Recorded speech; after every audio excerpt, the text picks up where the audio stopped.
Hello, welcome back from spring break. I hope that you had a good week of relaxing and doing something fun. I bought a Nintendo Switch, so that's pretty much what I did all week.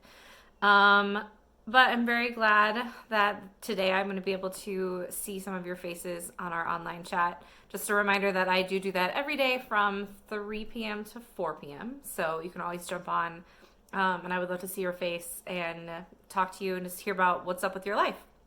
So today we are going to be doing our second poetry assignment. If you haven't done the first one yet, no worries. You can always go back and do that one. Today is poetry assignment number 2. Also, new change.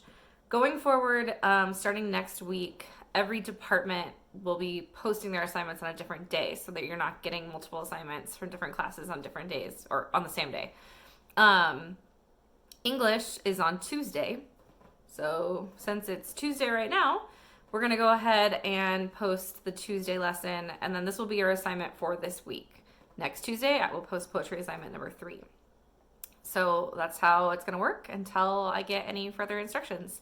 So let's go ahead and jump into poetry assignment number 2.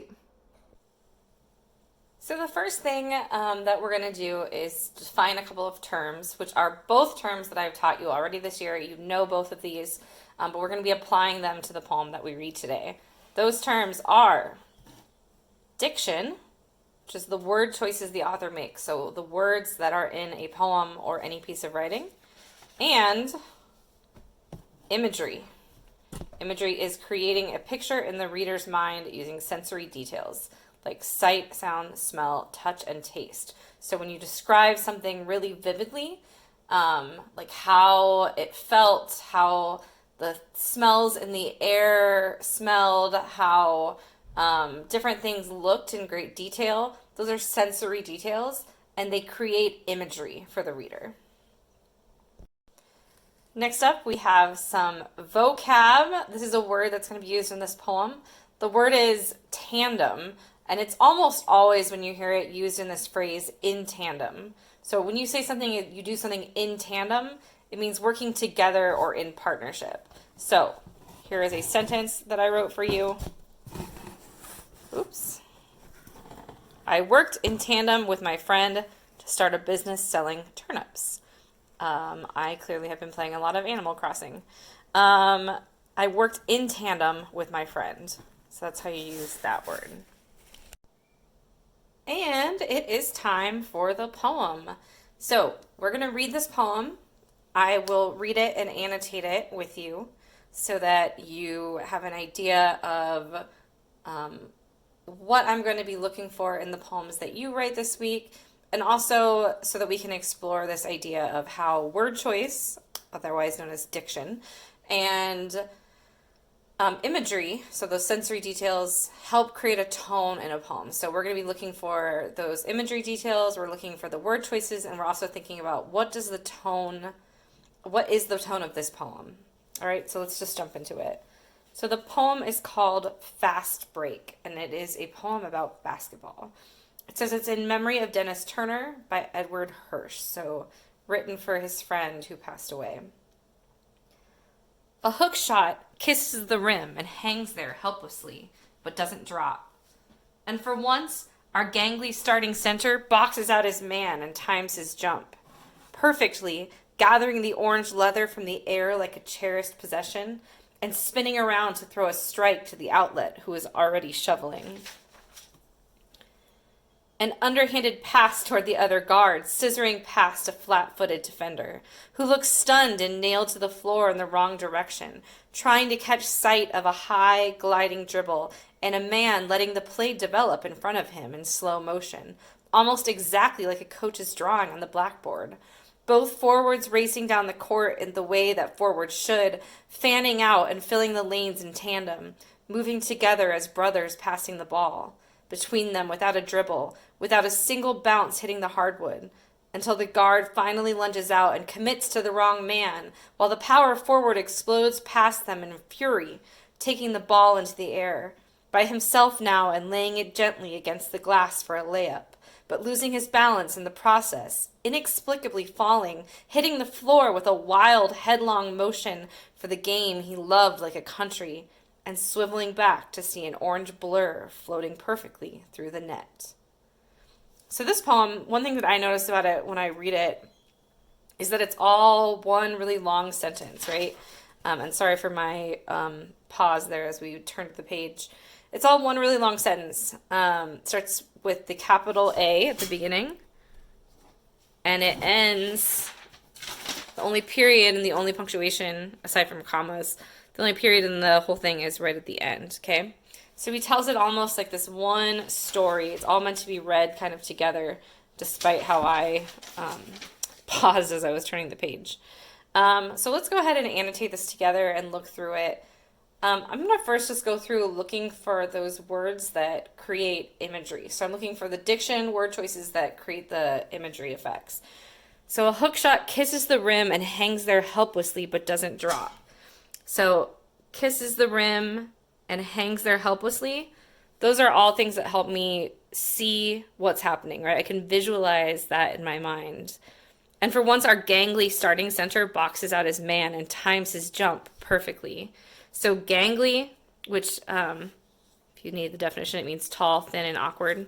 So gangly is a description word that helps me picture what this person looks like. The starting center boxes out his man and times his jump perfectly, gathering the orange leather from the air like a cherished possession. So we've got more description words. So I'm going to put over here. These are description words. So he grabs it from the air like a cherished possession and spinning around to throw a strike to the outlet, who is already shoveling an underhand pass toward the other guard, scissoring past a flat-footed defender. So there we've got more description words helping us see what these people look like, who look stunned and nailed to the floor in the wrong direction, trying to catch sight. So this stunned, nailed to the floor, these are actually, especially nailed, stunned, both description words and describing the way that someone is doing something. So looks and nailed, these are what actions they are taking. So what are people doing? Of a high gliding dribble and a man letting the play develop in front of him in slow motion, almost exactly like a coach's drawing on the blackboard. So again, description of what it looks like. Both forwards racing down the court the way that forwards should, fanning out and filling the lanes in tandem, moving together as brothers passing the ball between them without a dribble, without a single bounce hitting the hardwood. Until the guard finally lunges out and commits to the wrong man, while the power forward explodes past them in a fury, taking the ball into the air. So we've got these description words, explodes in a fury, that help us see what it must feel like. And this is almost giving us a sense of the feeling, not just what it looks like, but what it feels like. By himself now and laying it gently against the glass for a layup.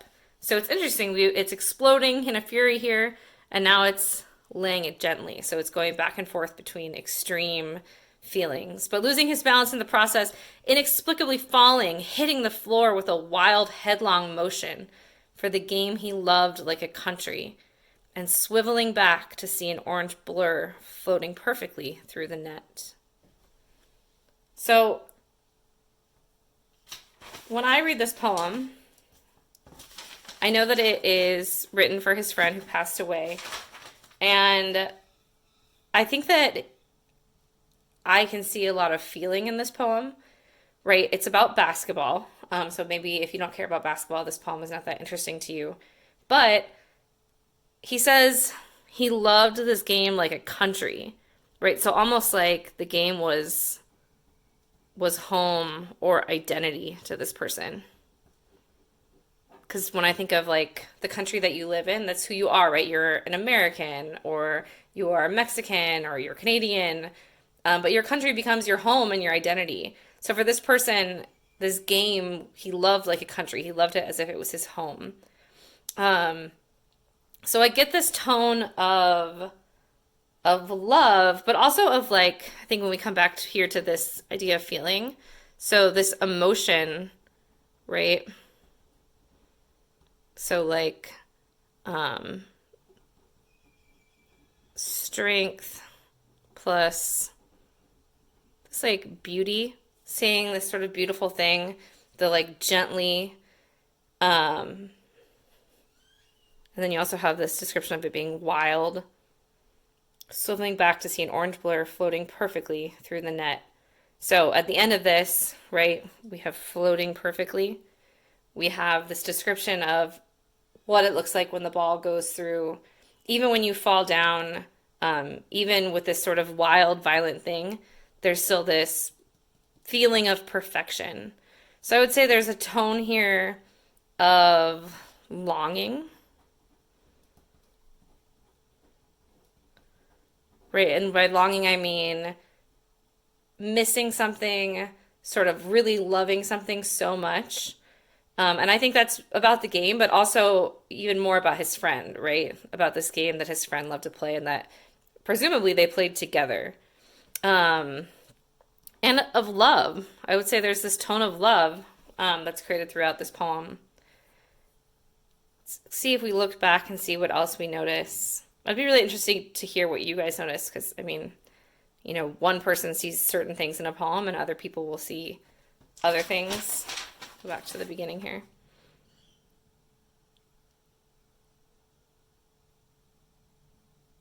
Yeah, I just think that this poem has a lot of action in it, spinning around, boxes out. So you have all these action words that help us really feel the poem, right? We feel that sort of energy that comes with this game and how much he loved it and how much he loved his friend. All right, so your assignment today is going to be to do a few things. The first thing you're going to do is watch this video, which you already did. Great job. Check mark. It's done. The second thing that you're going to do is read a poem. I'm going to give you a few to select from, and you can pick which poem you want to read, and you're going to read one of them and respond to it. It will be another poem that uses imagery and is talking about something that a person loves to do, so like a hobby. And then 3, you're going to write a hobby poem. So this poem should be about something that you are passionate about. So it might not be basketball for you. It might be playing the piano. It might be playing video games. It might be that you're passionate about hanging out with your friends. It might be that you're passionate about hiking. I don't know, going out into nature. So you're gonna write a poem that uses imagery and describes how things look, smell, taste, touch, all of that good stuff, how those things affect you while you're doing it, and helping the reader understand this thing that you love doing. So you're going to write your poem. So you've already watched the video. Now you're going to read one of the poems that I'm going to provide to you. Respond to it, say like what you noticed about that poem, just like I did with this one, and then write your own hobby poem. And that is it for today's lesson. This is the only one for this week, although every day you can get on and join me in our online video chat calls at 3 o'clock. And I'm always available to answer any questions if you have them. And I look forward to reading your poems. All right. Thanks, guys. Love you. Bye.